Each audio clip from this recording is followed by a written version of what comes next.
La revolución e independencia de las 13 colonias. Las 13 colonias británicas eran Virginia, Massachusetts, New Hampshire, Maryland, Rhode Island, Connecticut, Delaware, Carolina del Norte, Carolina del Sur, Nueva Jersey, Nueva York, Pensilvania y Georgia.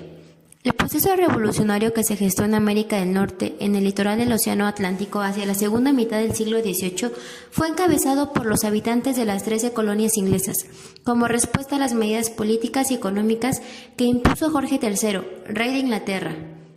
Tras diversas acciones de rechazo a las mismas por el gobierno inglés, las colonias dirigidas por personajes como Thomas Jefferson, George Washington, Benjamin Franklin y otros, decidieron declarar su independencia el 4 de julio de 1776 y constituir el primer país libre del continente americano, Estados Unidos de América.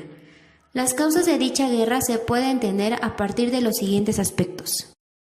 Las medidas que impuso a los colonos el gobierno inglés al concluir la guerra de 7 años con Francia. La consolidación política, social y económica que los colonos lograron por las libertades que la corona les había otorgado inicialmente. La influencia de las ideas de la Ilustración a las cuales recurrieron los colonos para oponerse a las nuevas disposiciones y justificar la lucha contra la corona inglesa. Esta guerra en América fue una extensión de la que se dio en Europa, como resultado de la rivalidad económica entre ambas naciones y los conflictos por la definición de los límites de sus posesiones coloniales al norte del continente americano.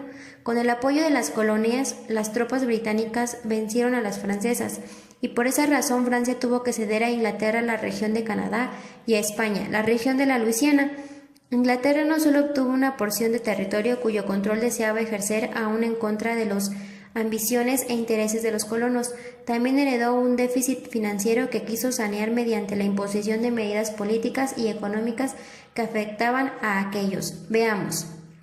La proclamación de 1763 impedía el acceso a los territorios ganados con la guerra a fin de limitar las ambiciones de los colonos, disminuir el enfrentamiento con los indios e implantar una administración más rígida. Más tarde, en 1774, esa proclamación se reafirmaría con la Ley de Quebec, por la cual la corona redefinió los límites territoriales establecidos. La creación de numerosas leyes impositivas consistió en el establecimiento de restricciones mercantiles y de cargas fiscales, entre otras la Ley del Azúcar en 1764, por la cual se les prohibía la compra de azúcar a los franceses del Caribe, al mismo tiempo que establecía impuestos sobre la importación de textiles, café, índigo, vinos y otros productos. La ley monetaria en 1764 prohibía a las colonias la emisión de billetes locales, mientras que la ley del timbre o del papel sellado en 1765 establecía un impuesto sobre publicaciones, documentos legales, manifestos, licencias y otros documentos. La ley del hospedaje en 1765 establecía que los colonos tendrían que hacerse cargo de la manutención de las tropas británicas, y las leyes Townshend en 1767 que reforzaban las medidas anteriores y establecían nuevos impuestos a artículos de importación. Sucesivamente solicitaron al Parlamento la derogación de esas medidas, organizaron boicots y embargos comerciales, formaron sociedades secretas, asociaciones locales y comités intercoloniales, entre otras acciones, que fueron expresión concreta de los sentimientos de agravio, oposición e inconformidad ante la nueva situación. Escritores, políticos, publicistas y abogados hicieron su labor al apelar a las ideas de la Ilustración para defender sus demandas. Benjamin Franklin, Thomas Jefferson, Thomas Paine, George Washington son algunos de ellos. Así transcurrió el periodo entre 1763 y 1760, cuando se suscitó el hecho conocido en la historia de Estados Unidos de América como la masacre de Boston.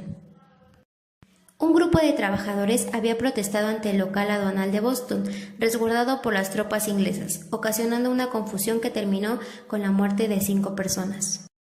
Los ánimos de los colonos se radicalizaron, por lo que ellos consideraron a las leyes como intolerables, y se reflejaron en la organización más intensa de la resistencia, así como la reunión sucesiva de los congresos de Filadelfia con representación de todas las colonias excepto Georgia. Entre las acciones de dichos congresos sobresalen las siguientes.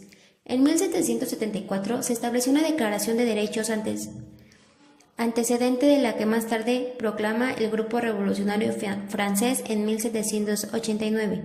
En 1775 se intentó la reconciliación con la corona, que al no ceder motivó a que las colonias declararan la resistencia armada. El primer enfrentamiento bélico había estallado ya un poco antes en Lexington. George Washington fue nombrado comandante en jefe del ejército continental.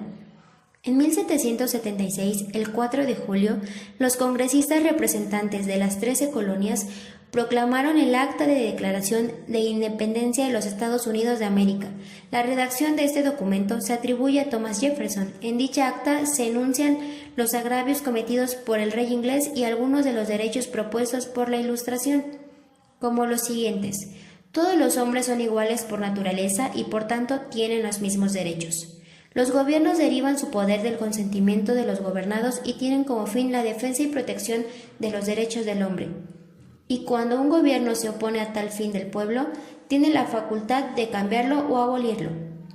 Y en 1777, previo nombramiento de una comisión para organizar el nuevo gobierno, el Congreso aprobó los artículos de la Confederación que entrarían en vigor en 1781.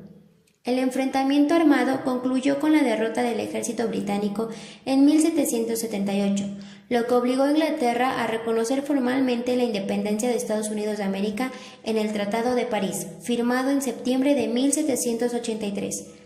Otros aspectos del desarrollo de la lucha por la independencia fueron los siguientes. En 1778, Francia manifestó su apoyo a la nueva nación y declaró la guerra a Inglaterra. España y Holanda harían lo mismo. En 1780, Rusia, Dinamarca, Suecia, Prusia, Austria, el Sacro Imperio Germánico y el Imperio Turco se declaran en estado de neutralidad armada. Y en 1781, el último enfrentamiento armado en Yorktown, Virginia. La revolución